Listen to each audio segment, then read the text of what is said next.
a particular leader. And when I was coaching her through the Leadership for Women, one of the things that the teammate said was, she is Margaret Thatcher. She had a nickname. She was nicknamed Margaret Thatcher. She was an Iron Lady.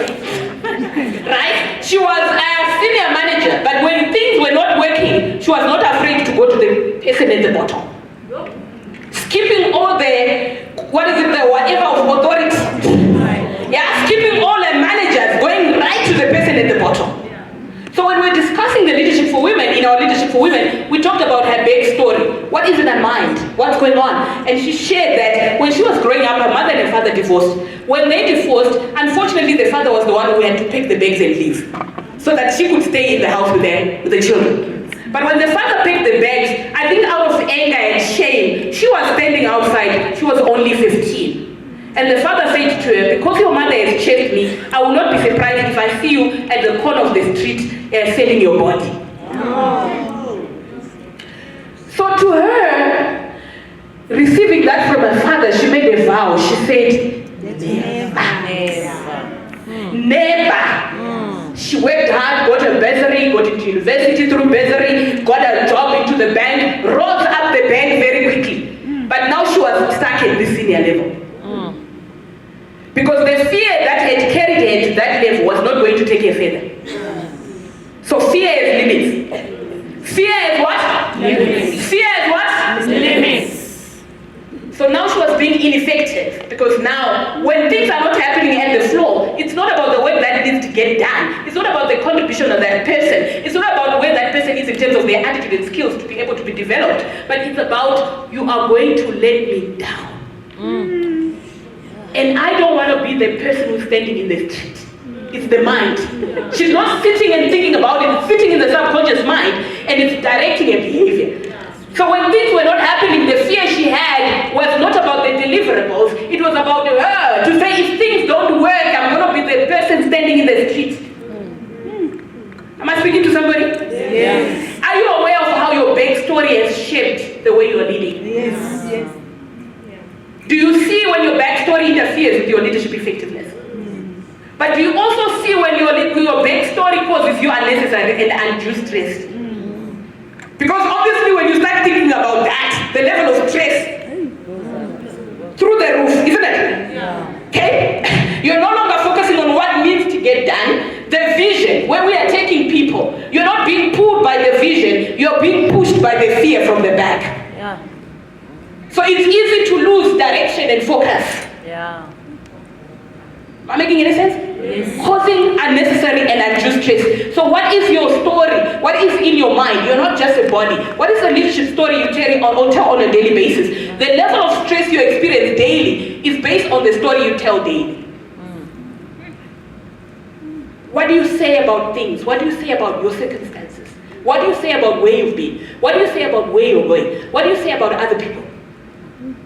Okay? And then you also have our brain, right? We do have our brain, but what we're noticing in terms of the brain, you've got three areas of the brain. You've got the soothing brain, you've got the fear-fight brain, or call it the survival brain. And then you've got your drive brain. Your drive brain helps you to focus on achieving goals, consumption, tasks, right? So you experience that drive, that motivation. But here's the thing, if all you're doing is drive, maybe let me rephrase this. If I give you a car, very good engine, new car, fueled, drive to Cape Town, don't stop. Will you get there? No. Why? You will get tired, right? There's also the reason there's a stop sign in a circle, and a traffic light. There's a reason. What are we doing? We are slowing you down. We are stopping you. Right? There's a yield. Right? Allow others to go before you so that you can also go. Now, how many of us are in the drive? Drive. All you do is drive. You wake up, you wake. You sleep late, you are waking. Yes. Anybody here? Yes. Say I. Yes. Myself. Right? So if you're operating in that way, you're operating from the drive center of the brain. But we know that it's not sustainable. Yeah. You will break down. Yeah. We don't know how.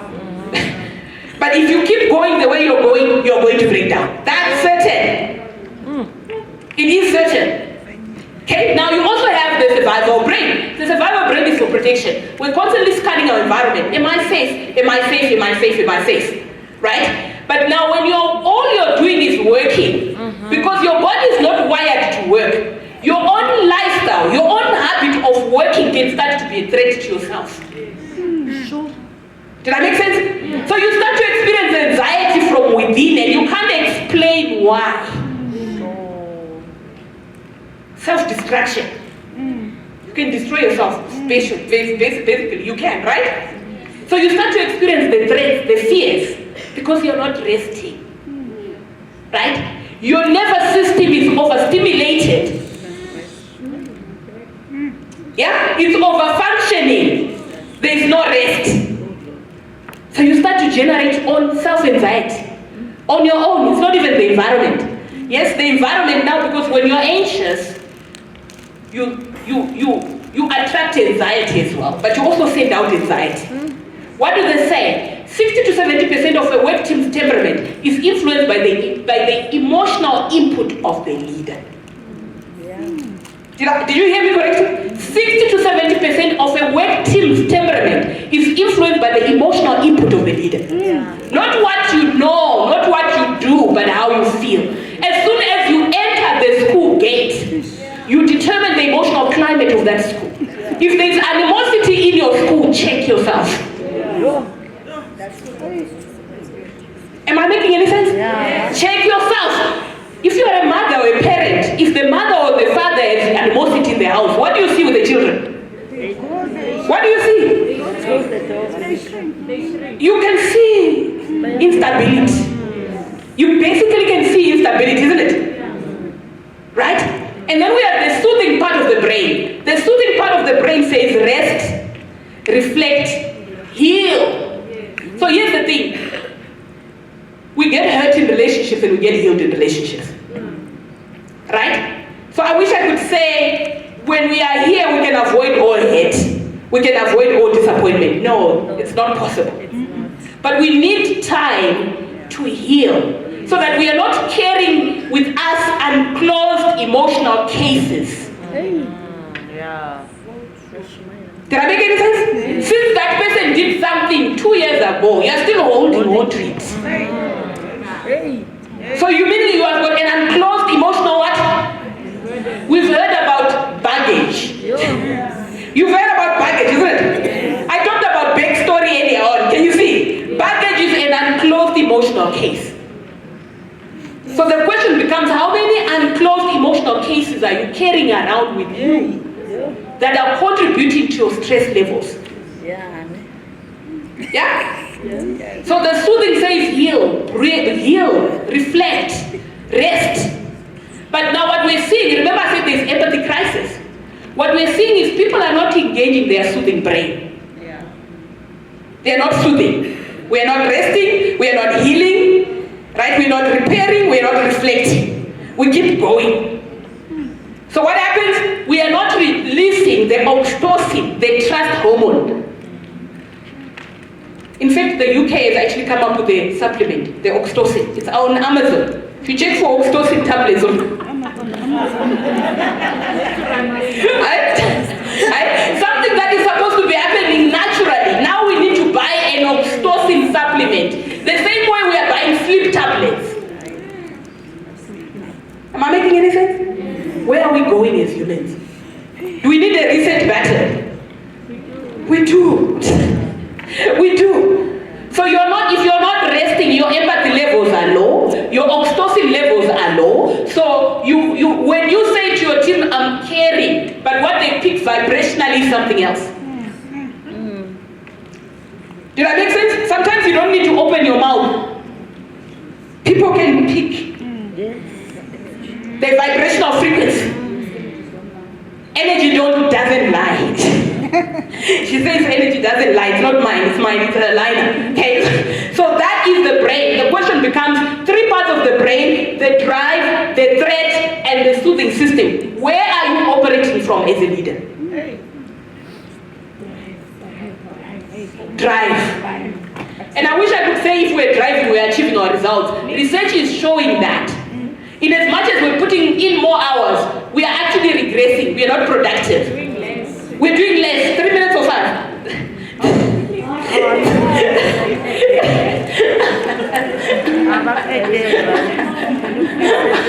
Okay? Alright, so I'm going to round up and say, so one of the things that we need to be able to take care of ourselves, understand as a leader what your stress triggers.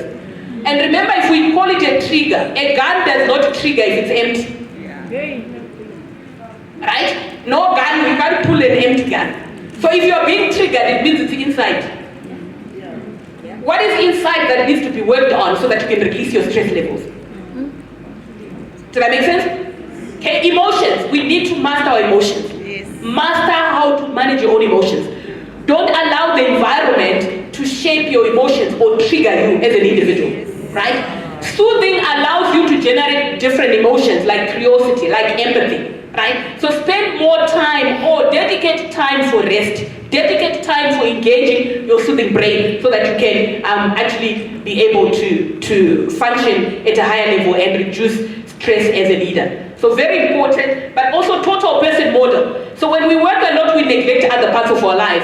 And I'm going to give you these 6 areas of your life that as a leader you need to be taking care of. And you can ask yourself how you're doing in each of the key areas of your life. Financial and career. Okay, how satisfied are you with your finances and career, and financial and career? Okay, and then your mental and educational. How well are you developing yourself as a leader? Okay, and then we have got physical and health. Physical and health. How satisfied are you with your physical and health?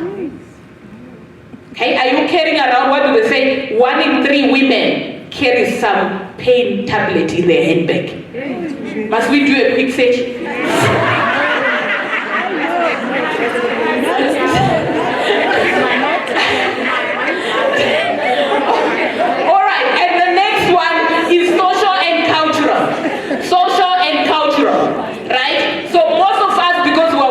We're neglecting our friends, we're neglecting our families. Family is not the people that you see every day. At the end of the day, if shit hit the fan, sorry for the French, the people you're neglecting are the people that would have to sit with you. Yeah? Okay, so social and cultural, what is happening there? Spiritual and ethical, and when I talk about spiritual and ethical, I'm not talking about working all day, 16 hours to Friday, then going to church on Sunday to do 16 hours. Please, guys. Please. We can still pray without doing 16 hours. Because when you go to school on Monday, you are tired. You have not rested. Is this making any sense, guys? Okay. If you think you have to be there 16 hours, you're a non-believer. You don't believe. Because we can pray anyway. God must be able to hear us. And then family and home, family and home, family and home. How satisfied are you with your family and home? And in these key areas, do you have goals? Women are the constant ones that are saying work-life balance, work-life balance. And when I do coaching and I ask them to assess their life, some of them have no goals in any of the key areas of their lives. So the question becomes, how are you going to get balance if you have not set a goal?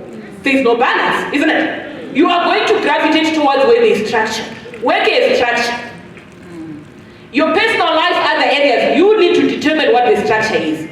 Without a structure, you gravitate towards structure. And that's why we keep working, because when we try to do the other things, there's no structure and there's nothing to do. You have not determined what the goal is. And the result is stress and overwork, busyness and burning out.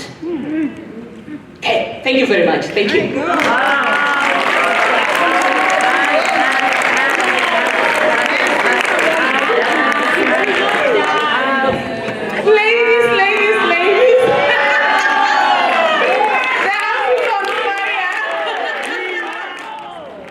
Thank you. Dr. Mavis, can you give us a couple of tips on how our delegates here can look into the self in terms of taking care of themselves in order for them to be the best leaders they can be? So thanks for that question. I think we can look at self-care from the different elements of life, the different dimensions. So if you looked at physical and health, for example, right, one of the things that we can do as leaders is exercise. exercising, it doesn't have to be I belong to a gym. Just walking your 5 kilometers when you can increase it. Right? So what does that do? It allows you to release the stress. So prepare the schedule to exercise, whether that is gym or that is walking. I walk every weekend, every morning on Saturdays. I walk, like 10 kilometers Saturday morning, 10 kilometers Sunday morning. The rest of the week is too busy for me to actually walk. When I get a chance in the evening, I can also walk, and I find that it helps me to release a lot of stress. I also do what I call prayer walks. So every afternoon, 12 o'clock or 12:30 or 1 o'clock if I'm in the office, around the crescent for 30 minutes, I do a prayer walk. I'm walking and praying. When I come back to the office, I'm centered and I can carry on. Right? I feel focused. So that's physical. So you also can, sleeping, I spoke about sleeping earlier. Sleeping 7 to 8 hours is very, very important for health. It's also important for emotional processing. Any stress you may have, there's a hormone that is released when you experience deep sleep that actually to the deeper norms of the sleep. So sleeping 7 to 8 hours is not just a luxury. It allows your brain to purify, to cleanse itself and clean itself and remove what we call the brain sewage. We call it the brain sewage. Okay? So that's on the physical, right? Meditation, yoga, but also therapy if you need it.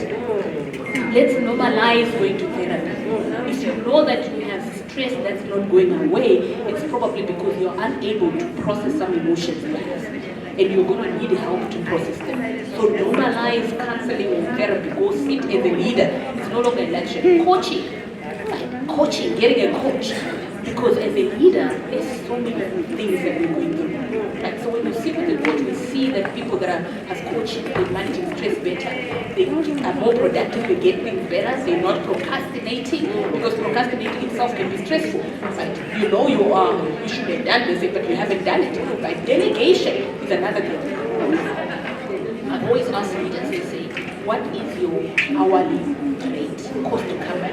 So if your hour rate is 100 Rand, ensure that everything you do on a daily basis is worth 100 Rand. But what we find with women is that they spend 100 Rand time to do 50 Rand tasks because they don't want to let go. They are operational, they need everything. So as a leader, you have to learn to prioritize. You have to learn to focus on high payoff activities, high impact areas. And that allows yourself to say 50 Rand jobs or tasks should be done by a person who gets 50 Rand per hour. Not me. Exactly. Right? And be free, be okay with that. But we know that leaders sometimes struggle with delegation, letting go and giving others to do. And delegation is home and away. It's not just in the school. When you're at home, how do you allow your partner, how do you allow your children or helper, or even your siblings to help you with some of the tasks? You don't have to get to everything. I've always asked myself this question. What are the things that if I don't do them, they can't get done? But what are the things that other people can also do? To cover. So those are some of the things. Thank you so much for this. It was very insightful. Thank you.